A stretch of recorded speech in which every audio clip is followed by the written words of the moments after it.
Hey everyone, and happy belated New Year to all of you. This is Brown at IF Brown, and today we're going to be talking about Blood Sacrifices by Brian Moreland.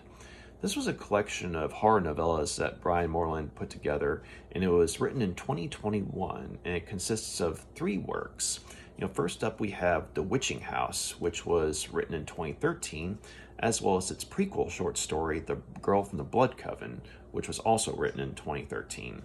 And then we have The Seekers, which was written in 2014, and it was originally published as The Vagrants. And last but not least, we have Darkness Rising, which was written in 2015. So I had some experience with some of Brian Moreland's other work. I'd previously read the two novels, Shadows in the Mist, which was in a wonderful World War II horror story, and then you have Dead of Winter, which was a really cool and horrific take on the Wendigo mythos from Native American folklore.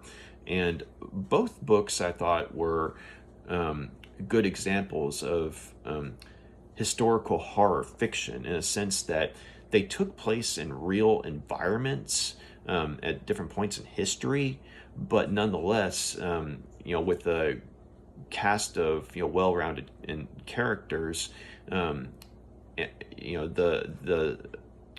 fantastical and horrific elements of the stories basically kind of went hand in hand with the more realistic elements. And so he definitely is someone, at least in my opinion, who's become something of a rising star in the horror field, at least in my opinion.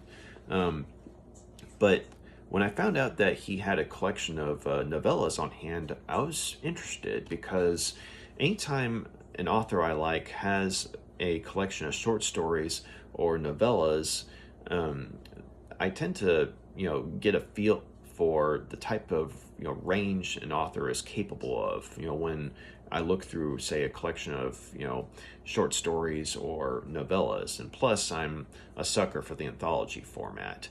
But I mean, some of my favorite collections are Stephen King's Graveyard Shift, Clive Barker's The Books of Blood, Richard Lehman's Fiends, and then for the non-horror field, I mean, you have the amazing sci-fi classic I, Robot, which was written by Isaac Asimov, and if you're a sci-fi fan, definitely check that out. With respect to the Will Smith movie, which was actually a pretty cool movie, the book is so much better. And then, two of my other favorites were both written by Alan Dean Foster. I mean, you have With Friends Like These, and then Who Needs Enemies? So both of those I thought were wonderful short story collections. And Alan Dean Foster is someone that he's one of those guys who he's written a lot of wonderful novelizations for movies. And so I mean, when I saw that he was a good short story writer as well, I mean, I definitely became a fan of his beyond his movie adaptations. So yeah, I mean, I guess I don't just do horror. So but anyway, back to the subject at hand. Blood Sacrifices I thought was a good collection of horror novellas, and I thought Brian Moreland did a good job of making each story stand out from the other, in a sense that the horror or the nature of the horror was different in each story, and the characters, the protagonists, were different in nature as well. I mean, it wasn't like, say, the protagonists in The Witching House were, say, too similar to the ones from The Seekers or Darkness Rising. I mean, each group of main characters were different from one another, and as a result, I mean, I became invested in each story in a different way. And granted, I liked some of the work more than, say, some of the others on hand here, but at the same time, each story is good as each story was good in its own way. So what I'm going to do here is I'm going to give you all just a quick synopsis of the stories, and but after I do say a synopsis, I'll do a review on the story, and then I'll go to another synopsis for the other story and follow that with the review. So, and I might be consulting my notes just so I don't get too mixed up. So if y'all indulge me, we'll go ahead and get into it. So let's go. So we start off with The Girl from the Blood Coven, which was the prequel short story to The Witching House. And so it starts off in 1972, and this blood-soaked girl stumbles into this bar and scares the crap out of everyone there. And her name's Abigail Blackwood, and she comes from this nearby hippie commune that was run by a woman named Lenora Ravenmoon Blevins. And her place has always been called the Blevins House, and it's a hippie commune, but there's also witchcraft on hand there, but the locals tend to leave them alone, and the witches coven leaves everyone else alone, right? So Abigail, though, is saying that everyone's been murdered, and she's basically the only one that survived. And so she's taken by the local sheriff to the hospital along with his deputy, and they check her out and everything, but then when she's telling them what happened, I mean, she's not able to tell them a whole lot, but they decide, okay, the sheriff, he'll go ahead and investigate the Blevins house, while Abigail goes with his deputy to the station. But unfortunately, something weird happens, and the deputy ends up getting killed, and Abigail ends up escaping, and the sheriff chases Abigail into the house, and well, something very nasty happens to him. And when further backup arrives, I mean, they eventually find his head impaled on a stake in the basement of the house, but but they never find his body. And so there was 25 people were killed in this place. And so the authorities, they don't know who did it, they don't know what happened. All they know is that there was a huge body count, and a lot of violence. And so for years this is something that remains unsolved. And so fast forward to the present day, our main character, Sarah, is accompanying her new boyfriend, a guy named Dean, as well as his two friends, Casey and Meg, on an adventure, because the three of them are urban explorers, and they were wanting to bring Sarah along, since she and Dean are an item, right? But this is something that Sarah has some reservations on, because I mean, she's someone that doesn't like hostile environments or potentially dangerous environments. She doesn't like claustrophobic environments, and so when she finds out that their latest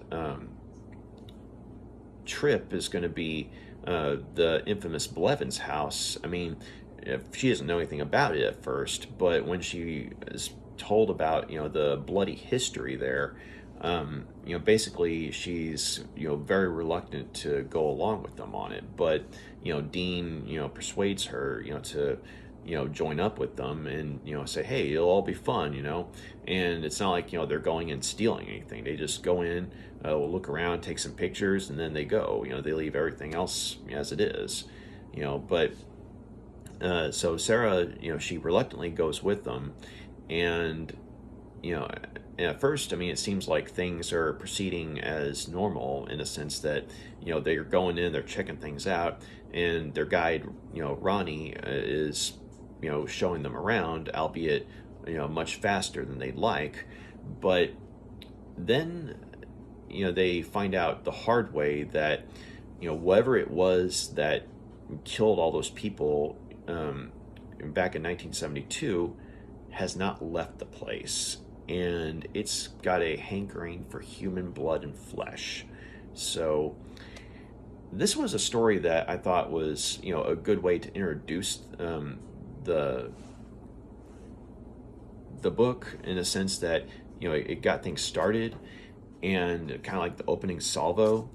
And I think that it was probably my least favorite of the three stories. Not to say I didn't like it. I thought it was a good story. It's just that of the three stories on hand here, this is the one that I felt like, it was kind of a been there, done that, in a sense that there are a lot of familiar elements as far as, like, say, this some of the twists in the story, or, the type of,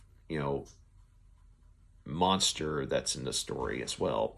So, I mean, to be fair, you're going to get a lot of that in the horror genre, really. I mean, you can only do so many variations of, say, witches or vampires or zombies and what have you. But that being said, you know, even though it's something that feels familiar, Brian Moreland does a good job of, making it distinctive in his own way, in a sense that you have, something that feels like real, and or it feels lived in a sense that, like, the world, the setting, it feels lived in. Like the short story, The Girl from the Blood Coven, when he's, describing, the bar, where, Abigail, storms in, covered in blood and everything. You're seeing it from the perspective of the town sheriff, and in just that one short story, you get a feel for, the locale, and, the people of the town, and, that inhabit the bar on a nightly basis. And so, I mean, you kind of get, like, a slice of life, smashing into the world of horror there. And so, even though certain characters from the short story don't last long, they feel, organic. They feel real, and that world feels fleshed out. And so, when the novel, The Witching House, for the most part, takes place in that witching house, aka the Blevins House, it feels like, something that we've already, got a familiarity with, courtesy of our introduction to it, in the short story that was the prequel to it.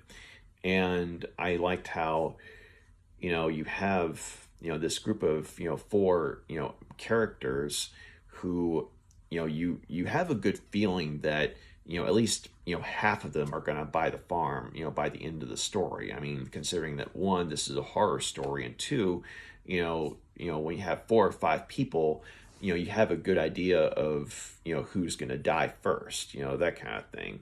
And so, that being said, I thought that Brian Moreland did a good job of bringing the characters to life, and, giving us enough insight into them to where, even if, say, the ones that we know are going to, buy the farm first, I think that Brian Moreland did a good job of,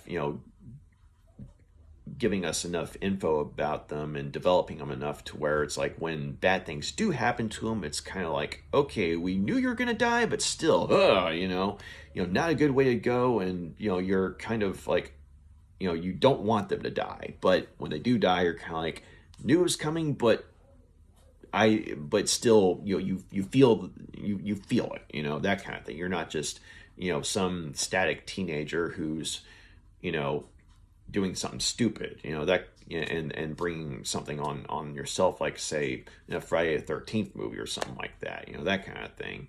Or on the other hand, if there is an element of something like that, where of, say, someone doing something quote unquote stupid, it's understandable why they do something stupid. Like, say, when other forces might be at work influencing one of the parties, and the other party doesn't know that the other person's being influenced, and so when you know bad things inevitably happen, you're kind of like, okay, you didn't totally bring that on yourself, so you can you understand how they and why they died the way they did, but you don't feel like they brought it on themselves. You don't feel like they're um, just pointlessly killed or anything like that. I mean, it adds to the story. But when it came to, say, the character of Sarah and her relationship with Dean, I actually found it fascinating because, I mean, we learned some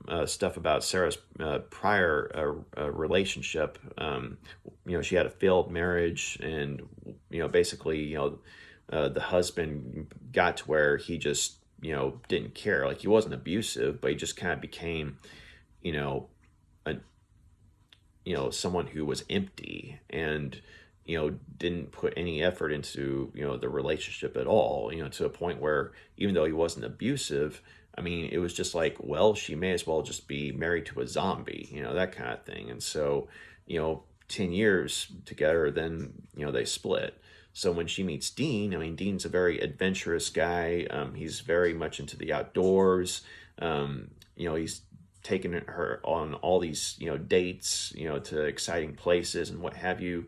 And and he's good in the sack too, so the two of them are definitely a thing at this point. But she does come to learn that, I mean, he's had some other women in his life, which comes as no surprise to her. But at the same time, I like how, she's written to where, she understands and accepts that, Dean's had some other women in his life, but at the same time, when certain other characters inadvertently, rub it in her face, she doesn't necessarily take it, personal, but at the same time, she is jealous, because this is her man, and, she doesn't like being reminded that, he's been with other people in the past, even though she knows he has, and she knows that he's been loyal to her, and she's been loyal to him. It's just kind of a human nature, reaction. I mean, you don't like being, reminded of, say, someone else's past, that kind of thing. But to Dean's credit, though, he's not the one who's bringing it up. It's other people. So, so yeah, even though, like, some works, a character like Dean might be, someone who on the surface is, Mr. Perfect all-American outdoors dude, but, underneath it all is like a, raging, misogynist or something like that. I mean, that seems to be a popular thing to do, a lot of the time in the horror genre, or just, any genre really. I like how Brian Moreland made it to where, I mean, yeah, this guy is, Mr. Adventure, Mr. Outdoors, Mr. Assertive and everything, but he's not a douchebag, though. Like, he's actually a decent guy. So I appreciated that. So, I like that little subversion, but so yeah, I mean, it's like the fact that you have, the main character in her relationship with her boyfriend, being, well written, you care about them. And so, when bad things inevitably happen, I mean, much like with, say, the other characters that are going to buy the farm, I mean, you don't necessarily want them to buy a farm, and so when it comes to, say, Sarah and Dean, being, I guess, the center of attention in the story, you're like, okay, they're in a bad situation, but you don't want them to die either, and especially in the case of Sarah, because, I mean, it turns out, see, that she also has some background in witchcraft, in a sense that her grandmother was Wiccan and taught her a lot of stuff, and some of that comes into play in the story. And so basically, at one point, she's even able to, correct their guide on something, because he's saying that, these were all Wiccans who, made blood sacrifices, and like as in the witches, the coven in the Blevins house, and she's like, these weren't Wiccans. And he's like, how do you know? And she says, my grandmother was Wiccan, and we don't do blood sacrifices. And so she herself isn't necessarily Wiccan, but since her grandmother, who was one of the people who raised her, was Wiccan, she kind of has, a leaning towards that, sort of like a non-practicing, Baptist, I guess you could say. But yeah, so I liked how, that gave her insight into things to where she's able to sort of pick up on, the fact that there's something wrong here, like there's something wrong in the house. And I mean, it's already bad enough that, they're in a place that has a rather nasty history, with the amount of people that were killed in the house. Even if, say, she wasn't predisposed to, say, the supernatural, I mean, it's bad vibes being in there, even if you're just a normal person, that kind of thing. And for the most part, she is a normal person. But, with that connection, though, she's like, one, it's, very creepy being in a place like this. We really shouldn't be here. The air's bad, the vibes are bad. But then, when, say, their guide, Ronnie, is,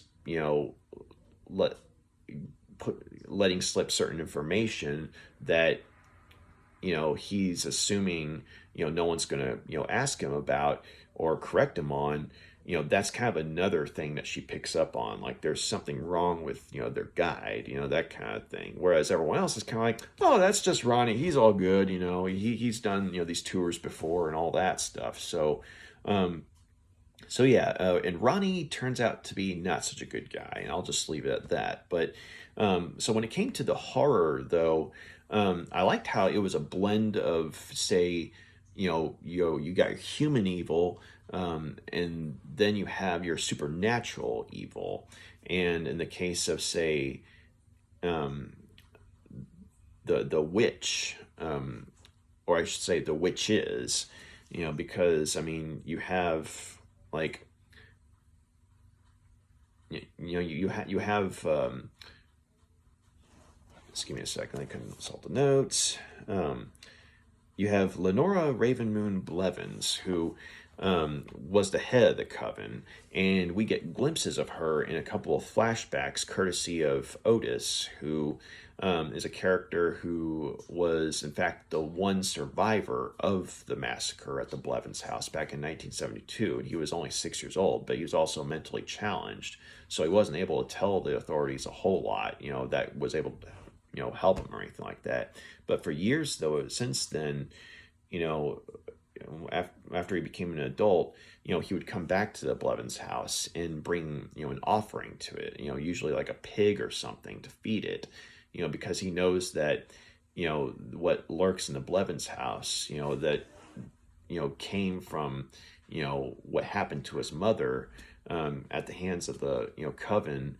I mean, he knows that, his mother's still in the house in a way, but even in his mentally challenged state, he knows that she's been, turned into something truly, monstrous and evil. But the thing is, that's still his mom, and he's not wanting to, just leave her. But at the same time, he has enough of a moral compass to where, he doesn't want innocent people to, inadvertently wander in and, get killed by her as well, and what she's become.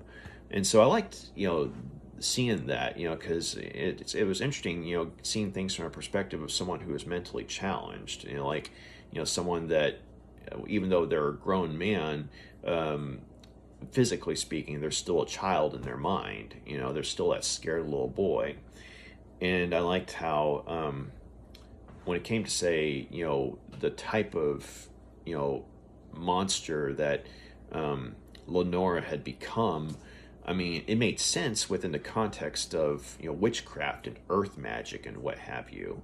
And I thought it was interesting how, Lenora, I mean, you could feel some sympathy for her and what happened to her, but at the same time, you know, Brian Moreland makes it clear that she was not a good person. I mean, she may have been nice to her son, and she may have cared about, you know, the people in her coven, but she was not, say, you know, someone who was just practicing innocent white magic. Like, she was practicing some hardcore dark stuff, you know.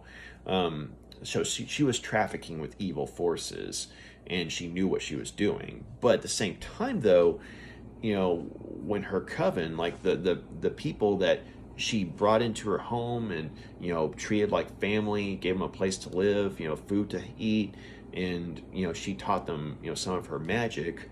I mean, you see how it's like, you know, a social clique. You know, you have, you know, the people who, you know, they act like they're your friend and everything, but then, you know, they get enough followers in a group to turn against you, and, you know, next thing you know, even though you're the one who brought him in, they kick you out, you know, that kind of thing. And so it's kind of like that, but just imagine, say, within the realm of witchcraft. And so you find out that while, yeah, there were a lot of people who got killed that night in 1972, and sadly some of them were children, you know, of the, you know, hippies. You find out, though, that a lot of the people, like the adults, you know, sort of may have had something coming to them in the way of retribution, you know, at the hands of Lenora. So I like that, you know, there was that moral gray area in the sense that, you know, the witches were evil, you know, make no mistake about that, you know, but at the same time, though, you know, there was enough complexity, you know, given to the character of Lenora, you know, courtesy of the flashbacks, to where, you know, we sympathized with her, you know, in the sense of, you know, what was done to her and how she was, you know, tortured and everything. But at the same time, you know, we're sort of, you know, we were sort of pulling for her when she gets her revenge on the people who, you know, who tortured her and kept her captive and everything, you know.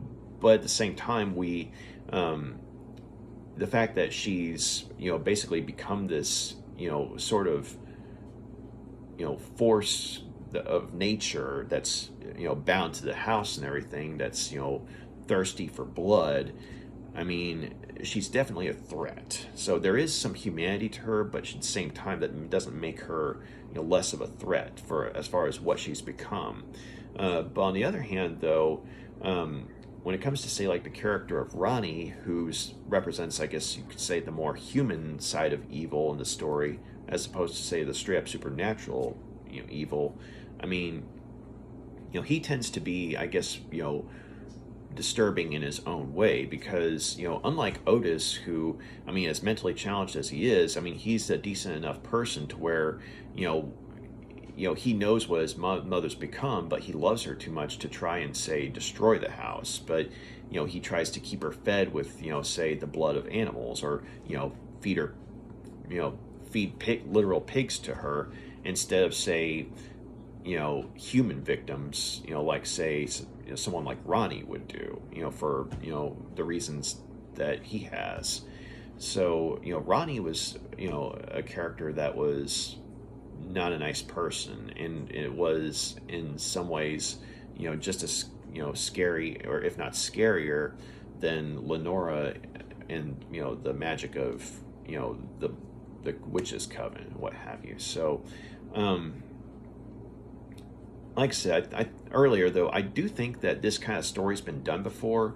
I mean, it felt like, say, a cross between the Blair Witch Project with a dash of Evil Dead, sort of a cabin in the woods type story. And, I mean, stories like that have been done a lot.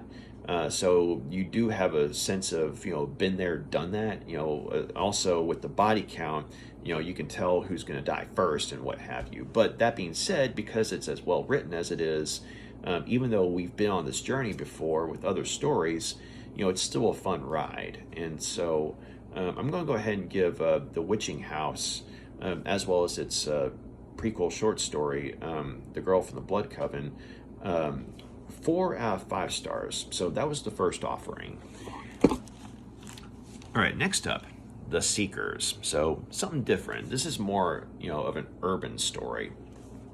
And the main character is a journalist named Daniel, who has actually lived among the homeless for 6 years in an effort to write this book about the homeless in the city. And for 6 years he's lived amongst them. He's formed friendships with some of them, and they've treated him as one of their own. They see him as one of their own, but he's made a point to keep a journal and sort of have a mantra to remind himself that he is not really one of them. Like, he is, he's Daniel so and so. He's a journalist. I mean, he's got a girlfriend. I mean, he's got a life outside of this. He is not really one of them, because it's very easy, especially as long as he's lived among them, to become convinced that he's one of them, and, he's shared in their struggles and everything. So he's formed an understanding of them.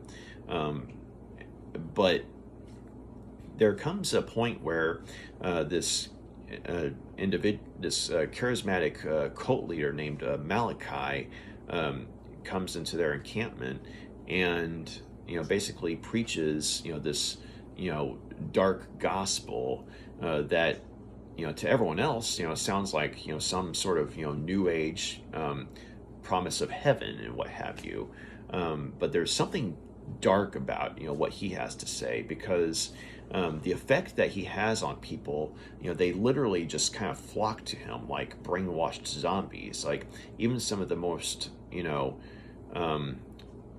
mentally strong people in this homeless community eventually find themselves drifting to his camp, to a point where Daniel is the only one left standing, and the only one left who's not fully under Malachi's sway. And so basically, I'm sorry, Mordecai. I want to say Malachi, but it's Mordecai. I apologize.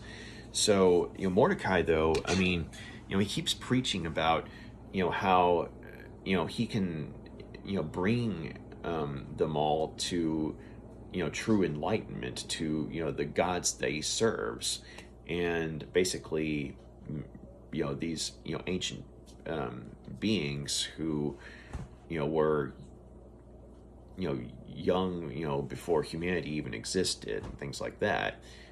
But Daniel, though, I mean, he just barely is able to hold his will and keep his wits together, because there is something about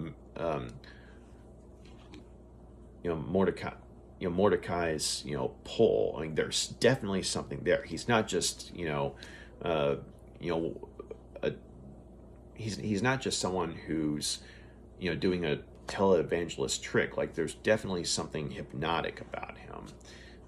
But Daniel's able to get away, but not without forgetting about all the people that he knew. And in the last time he saw them, they were all going with Mordecai. But he's able to get away, and he publishes a book that puts him on top, and becomes something of a hot item. And he's able to get a better place for he and his girlfriend, and the two of them are making a lot more headway in their personal lives, because of the financial rewards of his novel. But he starts to see signs of Mordecai and his cult returning, and his cult is called the Seekers. And basically they're seeking enlightenment at the hands of these ancient gods, and decidedly sinister gods, from Daniel's perspective, from what Mordecai's told him of them back in the past. But some creepy things happen, such as, say, random homeless people coming up to him and telling him that Mordecai is waiting for him, despite the fact that, say, he doesn't know them from Adam, that kind of thing. And then this university professor that comes to one of his book signings, it tells him that Mordecai and his cult of seekers have been in other cities throughout America, and he's showing him these photographs of graffiti murals of cult symbolism that is tied to the cult of the seekers and their leader Mordecai. And basically the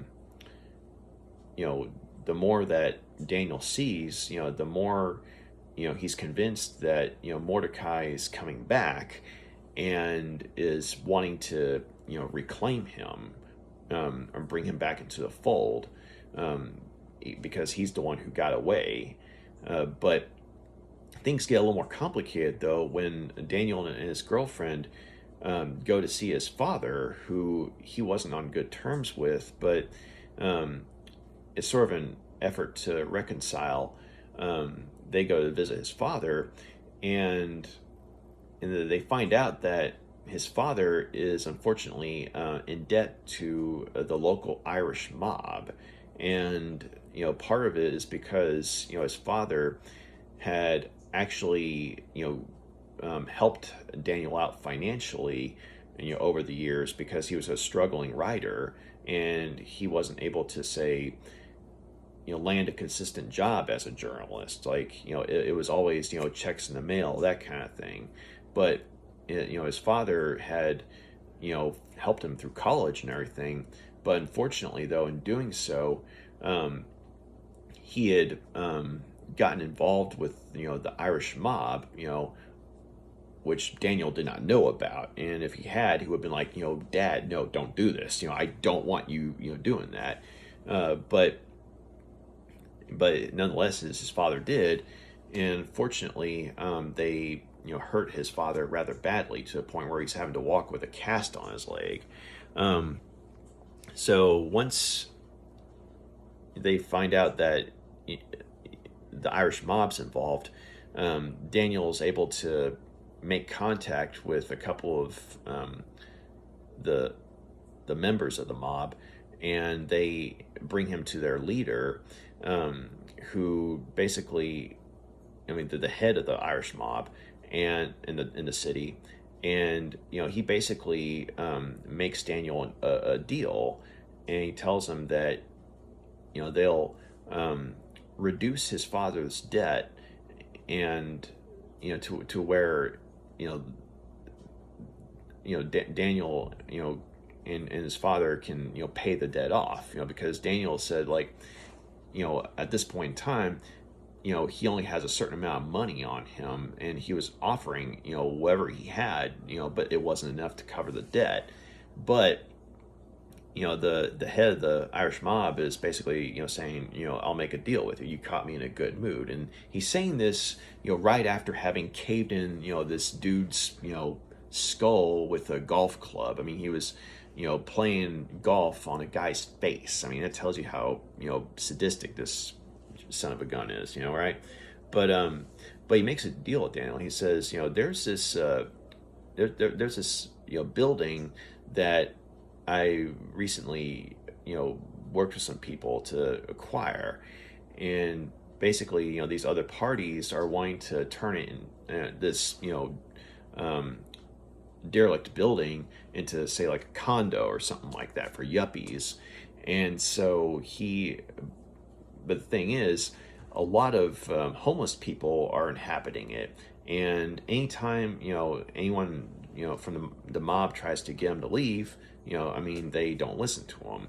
But seeing as how Daniel has spent a lot of time with the homeless, he spent 6 years with them, according to that book he wrote, he's thinking that Daniel might be able to use what he learned by living amongst the homeless to persuade them to leave. And basically he says, if you can get them to leave it gives them a time frame. It was like a couple of hours, I think. It was either an hour or a couple of hours. I'm trying to remember here, but he says on this particular night, I'll give you such and such amount of time. If you can get them to leave, you know, peacefully and what have you, we'll reduce your father's debt, and we won't add on any more interest. And basically, the amount of debt that's reduced, it'll be a lot more manageable, for Daniel and his father to pay, and they'll be able to do it much quicker, and the mob will back off. Excuse me. But on the other hand, though, if Daniel's not able to get the homeless people to leave, then one, they're going to put not only Daniel's father on their hit list, but they're also going to have some words with Daniel and his girlfriend.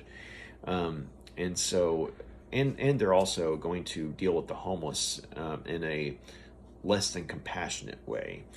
But unfortunately, though, as if this isn't bad enough, Daniel comes to find that this particular group of homeless people have fallen under the sway of Mordecai, who has certainly returned, and has his has his sights set on Daniel and reclaiming him, for his cult, for the Seekers. So I think I enjoyed this story more than The Witching House, because it kind of made me think of Brian Hodges' Nightlife, which was the second novel in the Abyss horror line from back in the 90s. But there's a bit of a, I don't know, it's like, I don't know, there's something fascinating about when you have a crime drama element in a horror story. And in this case, you have the Irish mob, and the way that Brian Moreland wrote these guys. I mean, they really came across as, say, someone that you'd see on a mafia movie, or say something out of the news or something like that. These are not nice people, but they are definitely a good embodiment of the human side of evil.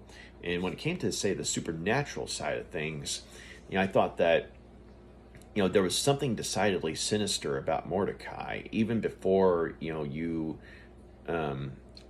know for sure that his masters are in fact real.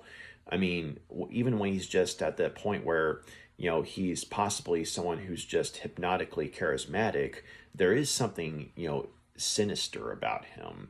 Like, even when he's being friendly, there's something that is just off. And when Brian Moreland's writing from Daniel's perspective, I mean, we really see that. And I liked how, I mean, the whole notion of Mordecai being able to get to Daniel after all these years, through other people, like literally having homeless people that Daniel doesn't know from Adam, being able to talk to him, but conveying Mordecai's messages. I mean, that was pretty creepy, I thought. And also the moments where like, say, at the beginning, when Daniel's having to grapple with his sense of identity, because even before Mordecai came along, he was already having to constantly remind himself with this mantra that he is so and so, like he is really Daniel so and so. He's not one of the homeless people, even though he's starting to see himself as one of them, and they've accepted him as one of them because he's lived amongst them for so long. And I liked how they were developed, because we see that a lot of the people that are homeless that Daniel comes across, like, they're not bad people. It's just they've been unfortunate to fall under bad circumstances. I mean, there's even like a very young couple that had some stuff happen to them that was totally out of their hands, and through no fault of their own, they're homeless. And so it's not just one type of people that, or it's not just like a certain set of people that are homeless. It's like everyone. There's like different types of people that are homeless, and I like that. I like seeing that. Like there wasn't necessarily a stereotype. So there's definitely a sense of human tragedy when it came to, say, when Brian Moreland was writing about the homeless people, and you're seeing it all from Daniel's perspective, and you're seeing things from like a clinical eye because he's a journalist and he's trying to temper, professionalism with his humanity, So I do like how, even before anything supernatural happens, I mean, he's having to wrestle with stuff in his head, and he's also having to, wrestle with his own, inner demons, such as, say, like his past conflicts with his father and what have you.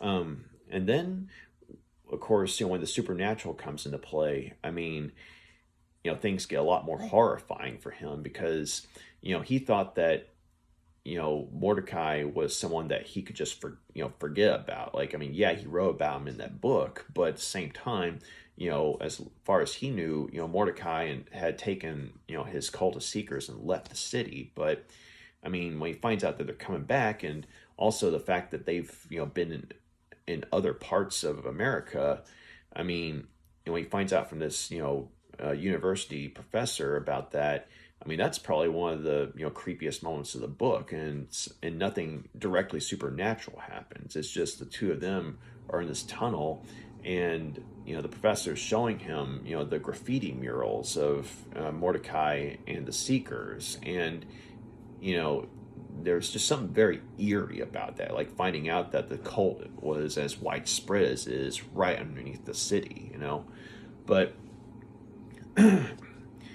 But yeah, so when it came to, say, the moments where, Daniel's and his girlfriend are interacting with, his father, I mean, his father on the surface, is kind of a jerk, but, when you find out that, he actually was trying to help his son, provide for him, it's just that, the two of them, like they were, two different personalities to where they could find some middle ground. I mean, you come to realize that his father wasn't a bad person or anything. It's just, he didn't really know how to get along with his son, but he did care about his son, and there's even like a heart, felt moment where the two of them, before Daniel goes off, to, do what the mob wants him to do, with, trying to get the homeless people to, leave that building.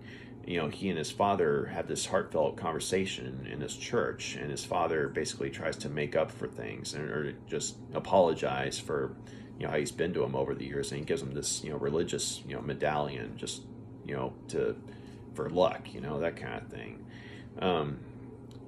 and just tells him a little bit about his beliefs and what have you, and it's a nice little moment that kind of goes, a way to show that. His father may have gotten involved with some bad people, but he himself wasn't a bad person. Just maybe not a nice person, but not a bad person. But he did care about his son. So, yeah, like, and when it came to, say, like the Irish mafia, I mean, it was fascinating watching these guys at work because on one hand, there is a sort of witty banter with some of them. It's like you're watching The Sopranos or something. But then when you see like how casual they are about hurting or killing someone, you're kind of like, okay, yeah, I'm glad that I'm on the outside looking in and I'm not actually with these guys, because you would not want to be in their presence in real life. So when Daniel makes contact with the homeless people and finds out that they're not going to leave, because it turns out, Mordecai knew that Daniel would be coming and was waiting for him. I mean, you find out that, I mean, they also know about, the Irish mafia's plans for them. And so, you have this, group of evil, ordinary human evil, you have this embodiment of human evil with the Irish Mafia versus, the supernatural evil of Mordecai and, the Seekers. Even though the Seekers are more or less, brainwashed zombies at this point, like they're clearly marching to the beat of a different drum. And then, of course, you inevitably find out, that the gods that Mordecai serves are in fact real, and there's something from straight out of hell. I mean, I do wish that we had gotten more exposure to them, because I mean, I do like the fact that you only see them, in the last act of the book, because that definitely, you know, adds to the tension. Because if they've been revealed before the third act of the book, I think that might have taken away some of the tension. Because Brian Moreland does a good job of basically showing that there's something wrong here, but the tension's building. Like some of this, I mean, how much of this is supernatural evil? How much of this is, say, evil from, say, either a human cult leader or, human Irish mafia, But then when you find out that Mordecai really is serving some dark gods, I mean, and they're not just, say, mindlessly, sacrificing, people to a delusion or anything like that. Like there's actually something real there and something very dark and sinister. I mean, that's when the tension goes off the rails, that kind of thing. So yeah, the Seekers I enjoyed. I'll go ahead and give that one 4 out of 5 stars. I think that the reason I'm not giving it five stars is just because I think that some of the nature of Mordecai's character, and more not so much his character. Mordecai as a character was a good villain, and when you find out about who he used to be and everything, it does add a touch of humanity. But I did want to know more about the dark gods that the Seekers served. I did want to know, like, how the Seekers came to be, because I mean, some ambiguity was a good thing. And what we glimpsed of the dark gods was, spooky in and of itself. But I did want to know more about them, and I just feel like that, while they were scary in their own right, the thing is, Mordecai was a lot more terrifying, because like he's sort of like their ambassador, and he's the one that you see throughout the majority of the book. And so when you have someone as scary as Mordecai, being the face of evil, or the supernatural side of evil, there's all this anticipation for seeing what his masters are and what they look like and everything. And we get that moment, and I mean, to be sure, it's well done and everything, but while they are scary in their own way, because I mean, they're straight up monsters, I mean, Mordecai was just a lot more terrifying in my opinion. So it was kind of a letdown when we finally get the reveal of the dark gods and everything. And I know that that's not an easy act.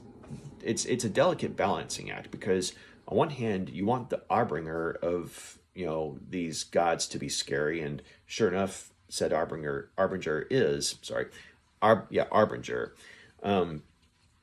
But when the dark gods themselves aren't able to, say, match the tension and the fear of their Arbringer, I mean, or their ambassador, I mean, it is kind of a letdown in that respect, but not enough to say to ruin the whole story. But and I think there, one other thing was that with the Irish Mafia element, we get enough insight into them to know that there was a connection, like there was a past relationship, like in the sense that when they were kids, like, Daniel and some of them were, fighting each other and stuff like that. But, I do think that it would have been interesting if, say, we'd gotten more insight into, the Daniel's father and his relationship with the Irish mafia, because I mean, what little we get, I mean, was like we understand that his father's, was trying to, help his son, and that's why he got involved with them. But seeing as how this particular Irish mob is like a fixture of the city, I mean, it would have been interesting if, say, we'd gotten some moments where, you know, Daniel's father and the head of the Irish, mafia had actually interacted, with one another, because both sides have a sense of history, and I would have liked to have seen that, just hindsight's 2020 and everything. Um, and I did think that, Daniel's, girlfriend was slightly underwritten, not to the point where she was a bad character or anything like that, but she's not in the book a whole lot. Like, we know she and Daniel have a good relationship with one another and they care about each other. Um, but Daniel, for the most part, tries to keep her out of his, professional, life. He tries to keep her out of, what's going on with the homeless. He tries to keep her out of, what's going on with Mordecai and everything. And he understandably, wants her to stay out of things when he gets involved with the Irish mafia and, the errand that they're wanting him to do. So at the very least, it makes sense why she's not in the story a whole lot. But at the same time, I mean, I did feel like in some ways, you know, if her character hadn't been in the story, I mean, the story would have been the same, without her, So I felt like her character didn't add a whole lot to the story. It just felt like she was there, But I thought that Brian Moreland did a good job of, characterizing the significant other with, say, Sarah's boyfriend, Dean, in the story The Witching House, for example. I thought like that was a better relationship or portrayal of a relationship there. Whereas in The Seekers, Daniel and his girlfriend, I mean, yeah, she's a nice girl and everything, but she's not really in the story that much. And so she's just kind of there, that kind of thing. But overall, though, I'm going to go ahead and give The Seekers, 4 stars out of 5. I mean, this was a good story as well. And I liked how you went from, say, the more rural horror of The Witch House, The Witching House, to the more urban horror, both supernatural and, non-supernatural, of The Seekers. So, I mean, the idea of, I mean, we know that homeless people live under the city, but it's in some areas, but just imagine if, something was controlling them and making them into an army that serves, something, beyond the veil of humanity, that kind of thing. And so, creepy ideas. So I thought it was fascinating, just, where even though Mordecai was connected to something supernatural, he is, still human at the end of the day. He's just in service to something, dark and evil that's beyond humanity. But nonetheless, he was the terrifying face of evil that, conveyed, evil's desires. So, yeah, The Seekers, 4 out of 5 stars. So, last but not least, we have Darkness Rising. This, I think, was my favorite story. Because, okay, so it starts off, there's this kid named Marty who, is college age, and, he's an aspiring poet. And unfortunately, though, he's had a rough hand, dealt him in life, because, not only has he been, bullied, throughout most of his life, but, his father actually murdered his mother. And it turns out his father, was a serial killer too.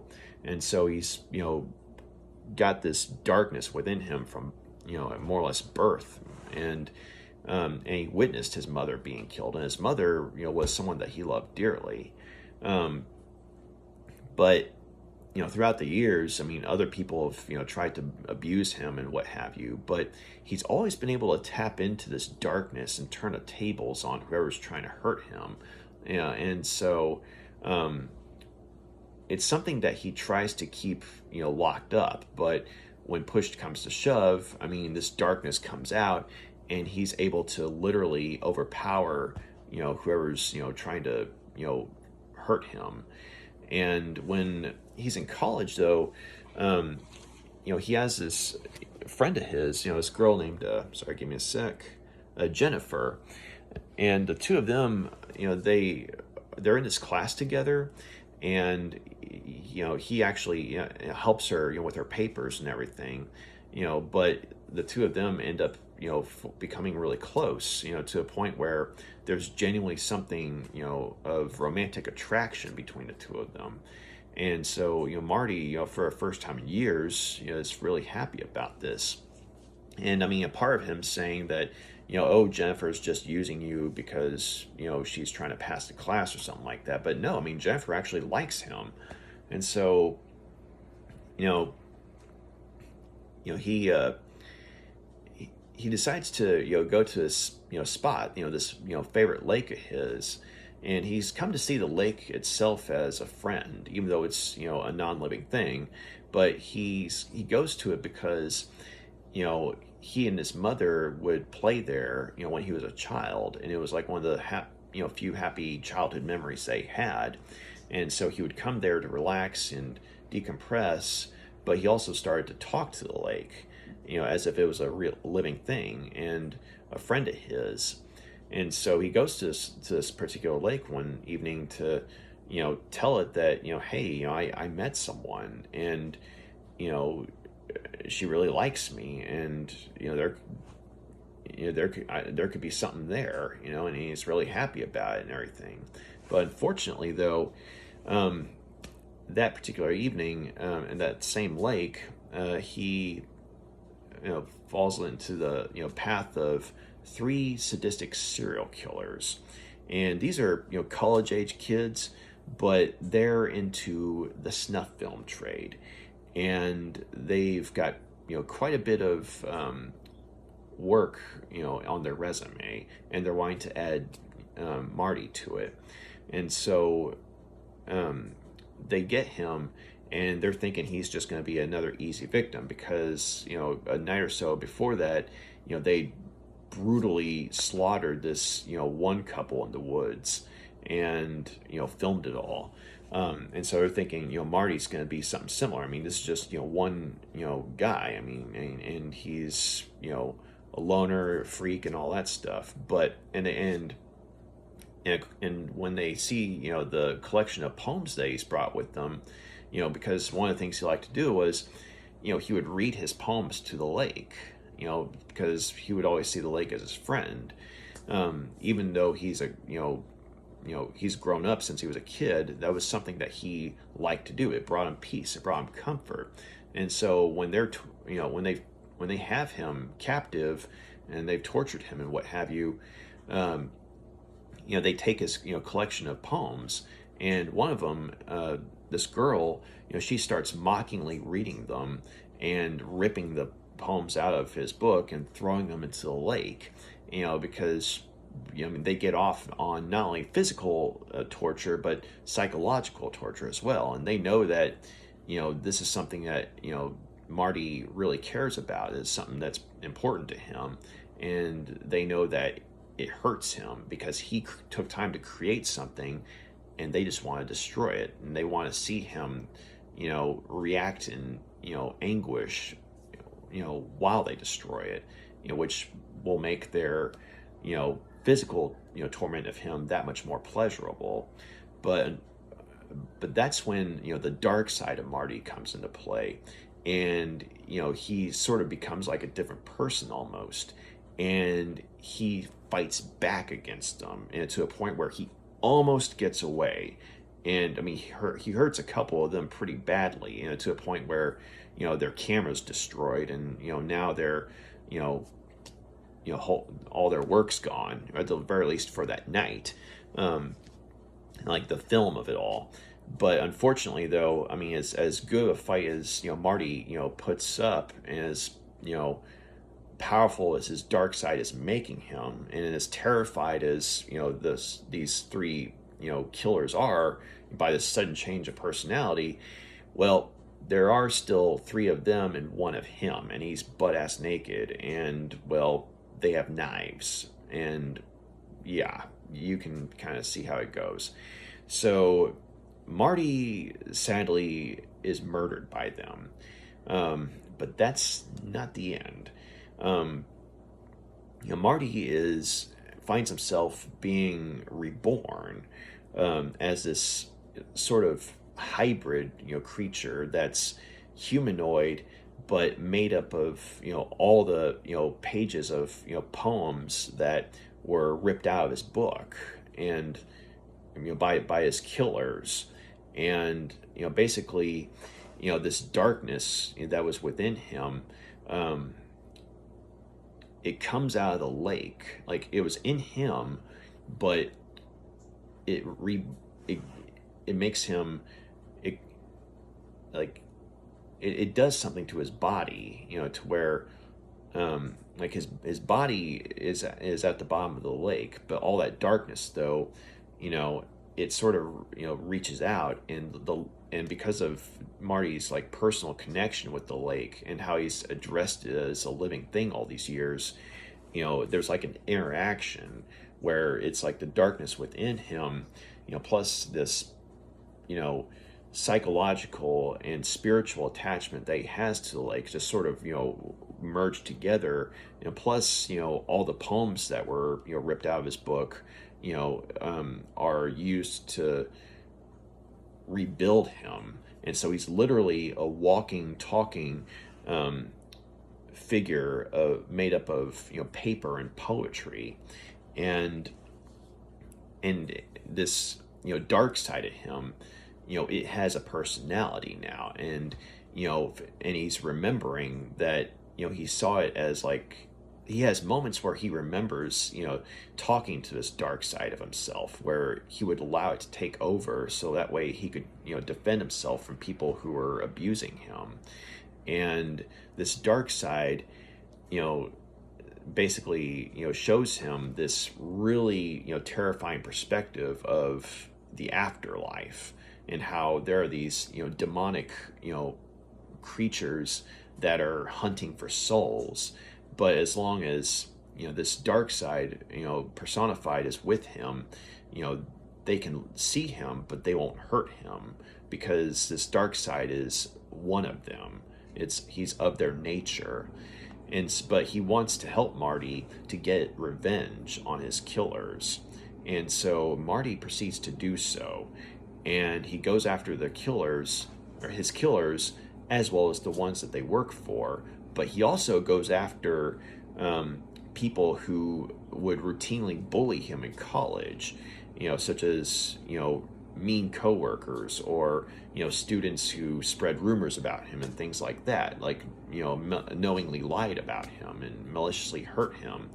And so on one hand, he has more than a bit of catharsis when he's able to get his revenge on these people, but as he kills more and more, this dark side becomes stronger, and he starts to realize that, yes, some of these people do deserve to be killed, like such as the ones who killed him, like the ones involved in the snuff film industry, but some of these other people, as mean as they were, they didn't deserve to die, at least not the way that he killed them, because when he's under control of the dark side, he just goes all out on sadistically torturing them, like brutally killing them, and Marty just feels more and more guilty, and of course, he's wanting to reconnect with Jennifer,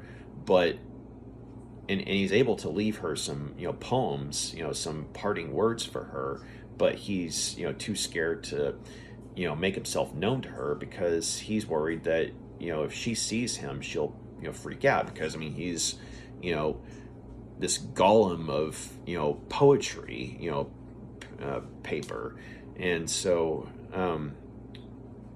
his dark side, though, is basically saying just take her, as in, force her and what have you, but he's having to fight back against it. So as the story goes on, it becomes a little, clear that, while this dark side has helped him out over the years, it wasn't for any altruistic reason. There's been something malicious, that's been at work since, he was, a child. And there's even a connection to his serial killer father as well. So, yeah, I think that, Darkness Rising, of the three novellas, was my favorite. And it made me think of, the movie Ghost, but if Richard Lehman, the horror writer, had, done the story. So I'm talking like, say,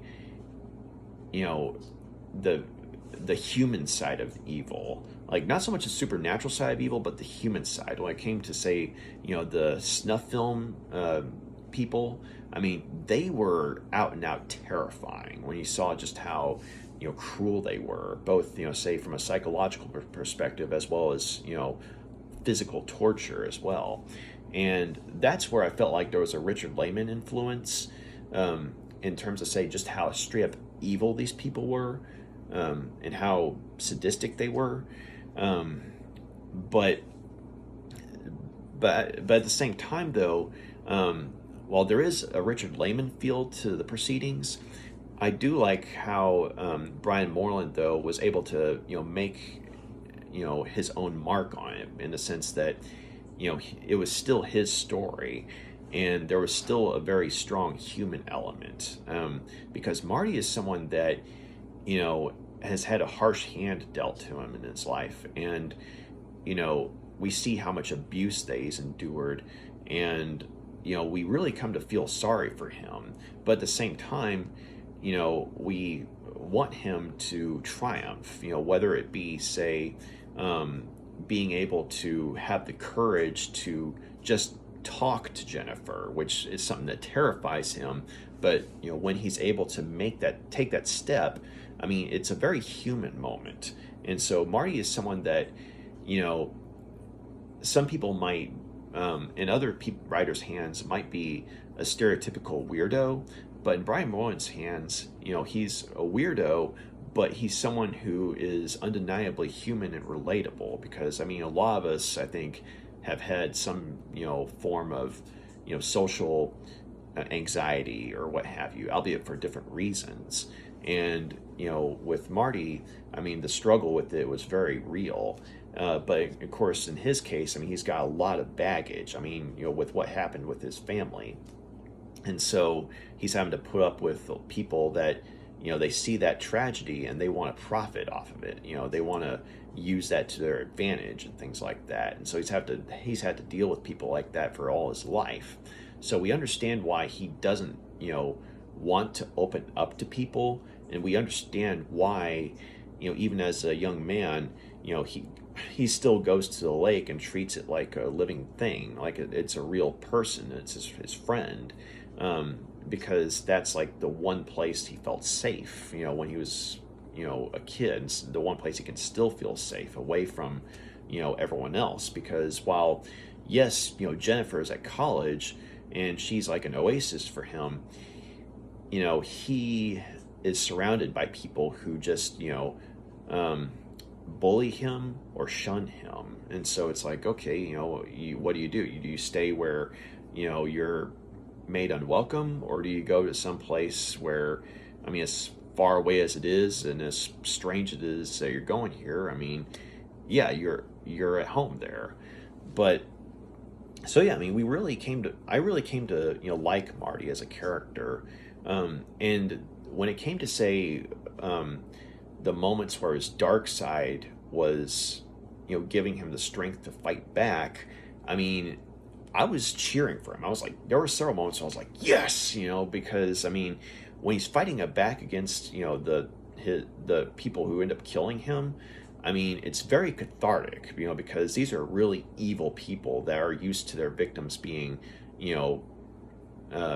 cowards who piss themselves, understandably so. But so when they're actually getting the crap beat out of them by Marty, I mean, even before anything supernatural happens with him. I mean, the fact that he's able to do that much damage to them, I mean, it's kind of like, you're rooting for him. And then, of course, when he gets killed and he's turned into this, paper golem, and he's able to go all out on his revenge against them. I mean, these are people who deserve to die horribly. And as brutal as some of his kills are against them, I mean, you're kind of like, oh my God, some of the stuff he does to them. But these are people who deserve it. Like, because Brian Moreland, when he writes from their perspectives, like the perspectives of the serial killers, like these are irredeemable people. Like these are people who get off on hurting and killing. And, they derive pleasure from inflicting pain on other people, like on innocent people. And so, some people, when it comes to revenge stories, they're all like, oh, you shouldn't want revenge. If you get revenge, you're just as bad as so and so. Well, there is that element to the story, but when it comes to Marty specifically going after these people, that's when, I was on Marty's side all the way through. I mean, something, dark and supernatural being at play, be damned. I mean, this was like, these people deserve to die, and Marty deserved to get his, revenge on them. But when it came to say, how this dark side was driving him to, do something similar to people that had just, say, bullied or slighted him. I mean, on a human level, I understood Marty's desire to get even with these people, but at the same time, though, even I was kind of like, okay, the stuff that he's doing to them, that's wrong. That's where you're like, okay, now you've gone over the line. Like going after the people that and doing the stuff to them, like going after the people that killed you and torturing them in the ways that they tortured other people, that's one thing, okay? That I'm totally with you on. But when he's being compelled to do similar stuff to people who just bullied or slighted him, that's when it's like, okay, you jumped off the slippery slope, pal. But there were moments, though, I liked where, as the story went on and Marty's having to try and, fight to reassert some will and independence, over what's going on with himself, like where he's having to try and take control from the dark side of himself, which is its own separate entity. I mean, you definitely see that while the dark side gave Marty strength, Marty himself, was stronger than people gave him credit for. And it's that inner strength that, proves to be, a possible source of salvation for him, as well as his, connection to Jennifer. And one of the things I liked about this particular relationship in this particular story is the fact that while Jennifer is not in the story a whole lot, we get Marty's perspective on her, and we understand why he likes her and why she's such an oasis to him. And so, we have the moments where, I mean, yes, when they're interacting, she's all sweet with him, but there is that bit of, okay, is she genuinely being nice to him because she likes him, or is she just being nice to him because she wants his help in passing the class? Because we've all dealt with people like that, right? But there comes a moment, though, which, this is one of those bits where Brian Moreland does a good job of, pulling out, some surprisingly, heartwarming moments in a horrific story, right? But, Marty, and I mean, his, paper golem, self that he is, I mean, he's able to, go into Jennifer's room, one night, and because he wants to, leave something for her. But he finds her journal, and he's having to know, like, what does she really think of me? I mean, is she someone that was really just using me this whole time, or did she actually care about me? And so he opens the journal and he looks through and finds out she really did like him, and she had romantic feelings for him. And so in that moment when Marty's looking at her journal and we're seeing her words and getting things from her perspective, Jennifer really becomes someone who is like one of the few, straight up, you know, morally pure, people in this story. I mean, because Marty, I mean, is arguably a good person who's being pushed and used by something evil, but he himself is not a bad person. But but Jennifer, on the other hand, is someone who is straight up good and is basically like an angel sent to Earth, and definitely, has that oasis, she's the oasis that, Marty needs, and it's not just it's not him obsessing over her. It's, he actually does love her. And so when he has that moment where he looks through her journal and we get things from her perspective and we find out that she really does, care about him. I mean, it's very heartwarming, and as horrific as, some of the stuff that happened prior to that, was, I mean, it's a very, touching moment, and it was kind of like a moment of calm in a rather, dark story, I thought. So even though Jennifer isn't in the story a whole lot, her presence is felt throughout the story. And this is where I think Brian Moreland did a good job of, having this, semi-romantic relationship, but a relationship nonetheless that felt real. Versus, say, in The Seekers, where, Daniel and his girlfriend, I mean, yeah, they're both, in the story together a couple of times, but she's just, at least in my opinion, was just kind of there. But then in Darkness Rising, the relationship between Marty and Jennifer felt a lot more emotionally complex and a lot richer.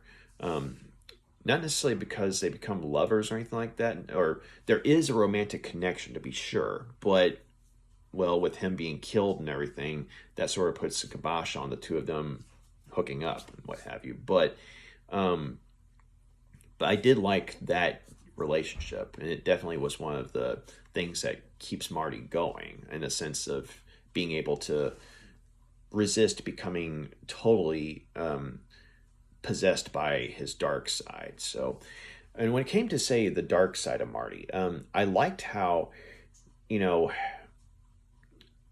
was one of those things where you have evil versus evil. I mean, you have the human evil of the snuff film, people, versus the supernatural evil of, what Marty's dark side ultimately is.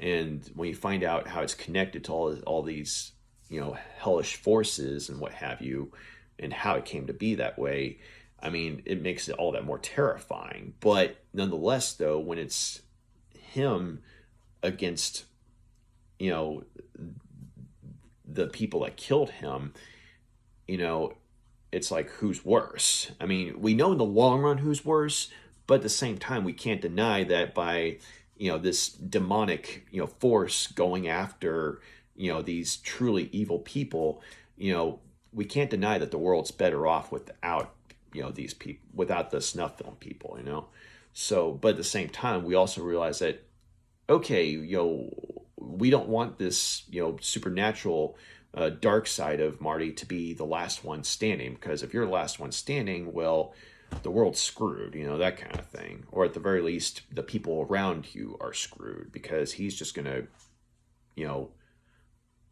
go all out and, just all his anger, all the rage that Marty had over the years. I mean, he's going to use that to fuel his rampage against everyone around him, innocent and guilty alike. So, yeah, it's kind of like, Danny Ketch and Ghost Rider, or Johnny Blaze and Ghost Rider, either one. You human host, and then you got your Ghost Rider, right? But imagine Ghost Rider without the human host and going all out on a vengeance crusade. Except, Ghost Rider's case, it's actually a force of vengeance, in theory.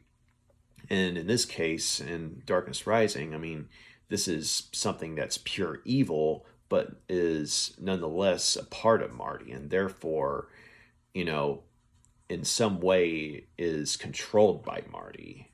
So, um, so yeah, Darkness Rising, I really enjoyed. I liked, like I said, I liked the fact that it made me think of, Ghost, but if it had been done by Richard Laitman, that kind of thing.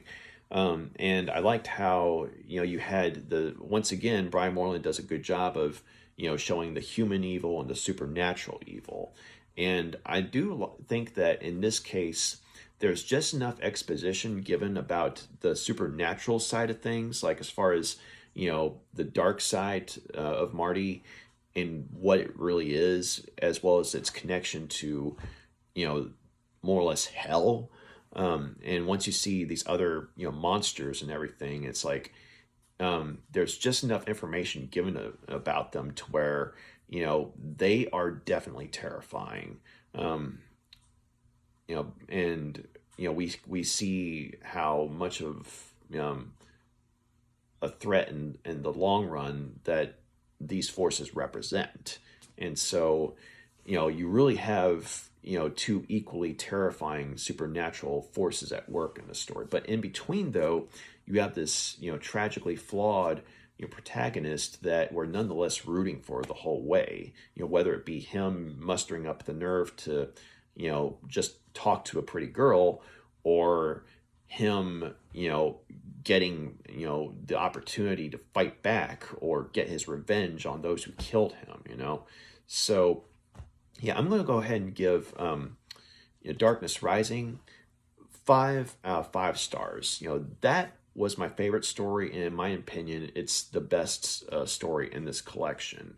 Not a bad story for in any case. Let me phrase that. There's not a bad story in this book at all. Like all the stories in here are good, but Darkness Rising, I think Brian Moreland definitely saved the best for last. So that's what a good anthology should do, in my opinion. Save the best for last. So I'm going to go ahead and give Blood Sacrifices itself 4 out of 5 stars. This was a good collection with a whopper of a final story, though. So that was Blood Sacrifices, and if you made it this far, thank you very much for taking the time to check out my review. And if you want to drop a line, drop a like, drop a comment. Let me know what's going on. If you got any feedback, please let me know. You got any questions, comments? I'd love to hear. So y'all take care. Have a good day. Bye.